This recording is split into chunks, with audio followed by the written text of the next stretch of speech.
terakhir, Pak Menteri Agama, mohon maaf, ini kedua kali saya bicara radikalisme. Pak Menteri Agama gagal faham mengenai fungsi-fungsi agama dan fungsi-fungsi pendidikan di Kementerian Agama di Republik kita yang tercinta ini.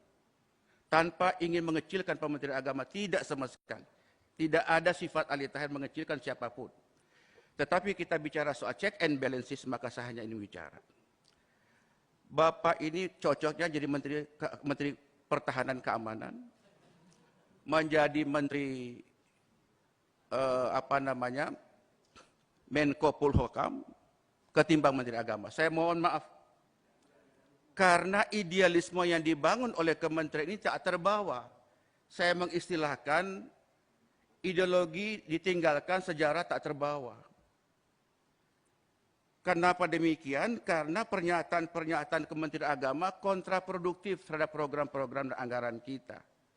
Mestinya menurut saya dengan DPR itu fungsinya adalah mendekatkan, menyenangkan, mengembirakan, mencerdaskan, mengajak agar yuk mari DPR bersama dengan pemerintah kita berpikir jernih untuk berbuat demi kepentingan anak-anak bangsa.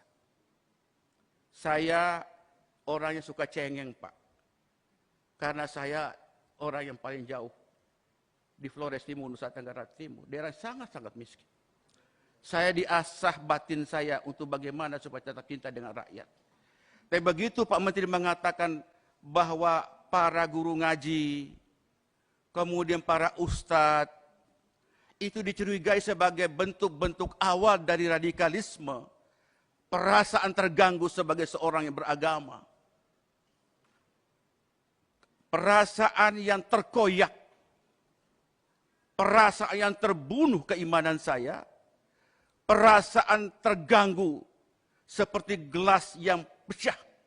Seolah-olah selama ini kita sholat, kita ngaji, kita berbuat sesuatu itu tidak ada arti apa-apa. Wallahi, tadi pagi saya sengaja dalam rapat ini saya membuka surat Al-Qiyamah. Saya menangis, Pak. Allah mengatakan, فَإِذَا قَرَأْنَهُ فَاتَّبِعْ قُرْآنَهُ. Jika kami telah membacakan Quran itu, maka ikutlah bacaannya. Saya membaca itu, air mata saya keluar, kemudian saya teringat Pak Menteri Agama. Kok tega menyatakan bahwa para ustadz, para guru ngaji itu adalah bagian dari bibit-bibit radikalisme. Apakah itu betul atau tidak, soal nanti Pak Menteri mengklarifikasi. Tetapi publik sudah menyatakan itu. Sampai saya bertanya, Pak Menteri Agama Islam atau bukan? Saya mohon maaf. Perasaan suuzon sebagai seorang tidak boleh sebenarnya. Tapi ada perasaan tak enak. Karena kami anggota DPR seperti mendayung di tengah dua selah karang, Pak. Karang yang pertama adalah idealisme yang kami bangun. Kami rakyat kecil, Pak. Kami ini suara yang mendukung kami orang-orang kecil. Karang yang kedua adalah kekuasaan. Antara dua selah karang itulah mempertemukan kita di forum yang terhormat ini. Nah, dengan demikian maka menurut pandangan saya, Pak Menteri Agama, sekali lagi saya mengajak, berhentilah berkata radikalisme. Berhenti berkata radikalisme. Islam yang kita pahami ini Islam yang rahmatan lil alamin, dibangun oleh baginda Nabi Muhammad SAW, penuh dengan kasih sayang. Penuh dengan kasih sayang. Tidak ada kebencian. Kalau Menteri Agama sudah memandang umatnya, memandang rakyat penuh dengan kebencian, berhenti dari Menteri Agama Republik Indonesia. Hari-hari kami, Pak, berhadapan dengan rakyat kecil. Saya hari ini dapat viral lagi, Pak Ali Tahir. Perjuangkan aspirasi kami. Saya bilang aspirasi itu bisa berjalan kalau imamnya tidak batal wudhu.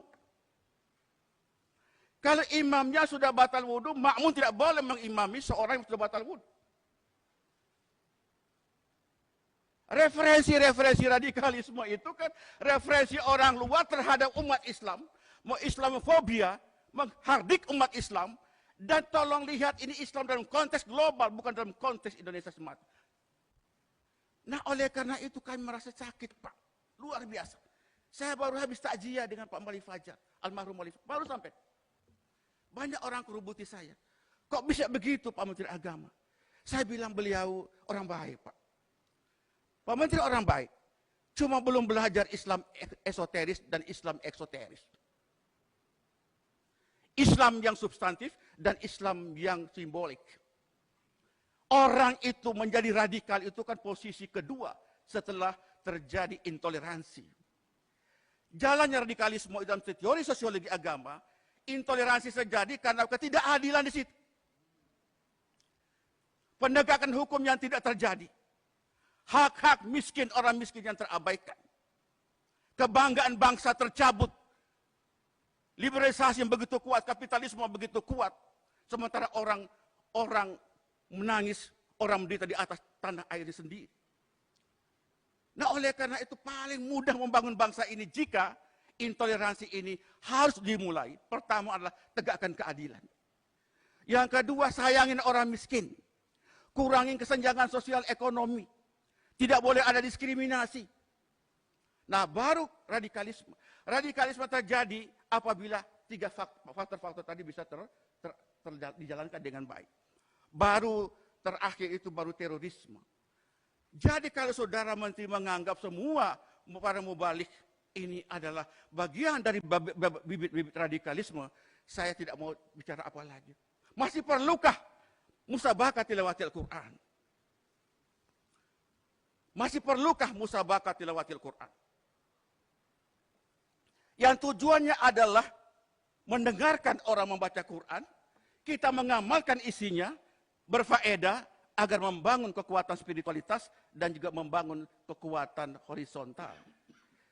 Oleh karena itu menurut pandangan saya Pak Ketua, Pak Yandri, marilah kita rekonstruksi, reformulasi fungsi-fungsi agama, baik itu fungsi menyangkut masalah pembinaan internal umat beragama, antar umat beragama, dengan antar umat beragama pemerintah, mesti kita bangunkan kembali. Tidak boleh membangun bangsa ini penuh dengan prasangka.